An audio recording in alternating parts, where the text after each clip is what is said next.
Assalamualaikum warahmatullahi wabarakatuh. Halo teman-teman, kembali lagi dengan saya. Pada kesempatan ini, saya akan membahas salah satu materi yang ada pada mata kuliah logika, yaitu tentang distribusi term. Sebelumnya, perkenalkan, nama saya Muhammad Faisal Abinaya dari Prodi Ilmu Hukum, Fakultas Hukum, Universitas Pasundan Bandung. Video ini saya buat untuk memenuhi salah satu tugas mata kuliah logika. Oke, kembali kepada materi. Di sini saya akan menjelaskan pengertian dari distribusi term. Distribusi term adalah penentuan apakah sebuah term di dalam proposisi ditujukan kepada semua atau ditujukan kepada sebagian dari anggota kelas yang berkedudukan sebagai term di dalam proposisi yang bersangkutan. Lalu, bagaimana cara menilai sebuah term didistribusi atau tidak didistribusi? Di sini saya akan menjelaskannya. Sebuah term dikatakan didistribusi jika term itu mencakup atau ditujukan kepada seluruh anggota kelas yang berkedudukan sebagai term di dalam proposisi yang bersangkutan.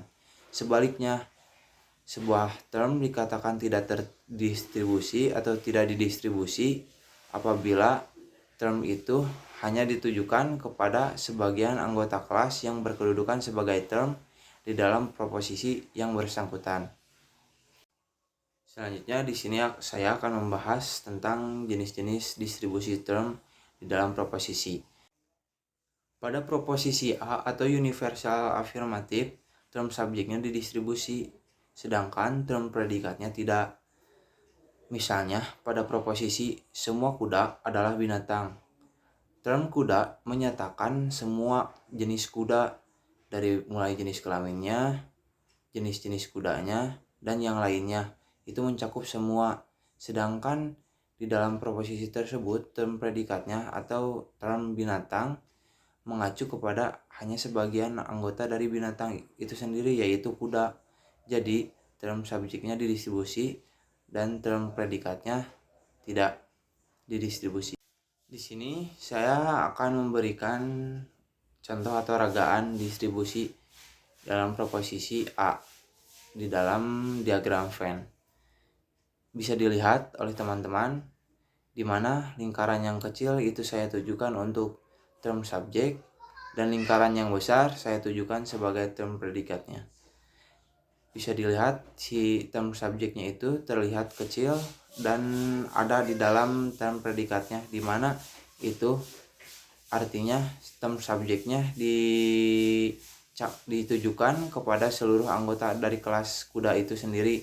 Jadi term subjeknya itu didistribusi, sedangkan term predikatnya lingkarannya lebih besar dan ada sebagian yang kosong, artinya itu mencakup hanya atau ditujukan hanya kepada sebagian anggota dari kelas tersebut, yaitu sebagian dari anggota kelas binatang, yaitu kuda.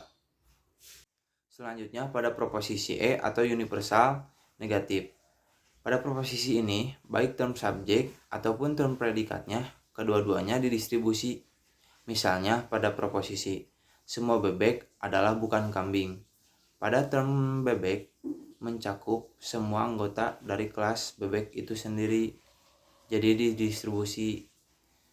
Dan sedangkan pada term kambing, itu mencakup semua anggota atau ditujukan kepada seluruh anggota kambing dari jenis kambing tersebut, artinya sama-sama didistribusi. Di sini saya membuat sebuah diagram Venn di mana di dalamnya terdapat dua buah lingkaran, yang satu bertuliskan S, berlambangkan S yang artinya term subjek, dan yang satu berlambangkan P yang artinya term predikat.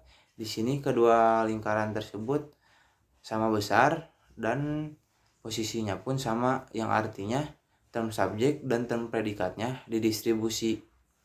Selanjutnya pada proposisi I atau partikular afirmatif. Pada proposisi ini, baik term subjek ataupun term predikatnya, kedua-duanya tidak didistribusi. Misalnya pada proposisi beberapa mahasiswa adalah rajin. Term mahasiswa di dalam konteks tersebut, di dalam konteks proposisi tersebut hanya ditujukan kepada beberapa atau sebagian dari anggota kelas mahasiswa itu sendiri, dan term rajin di dalam konteks proposisi tersebut juga hanya ditujukan kepada sebagian atau ditujukan kepada si mahasiswanya itu sendiri, jadi tidak terdistribusi karena hanya mencakup atau hanya ditujukan kepada sebagian dari anggota term tersebut. Di sini saya akan memberikan ragaan dalam diagram Venn untuk proposisi I ini. Bisa dilihat oleh teman-teman, di sana terdapat dua buah lingkaran yang saling berkaitan yang bertandakan huruf S dan huruf P. Huruf S diartikan sebagai term subjek dan huruf P diartikan sebagai term predikat.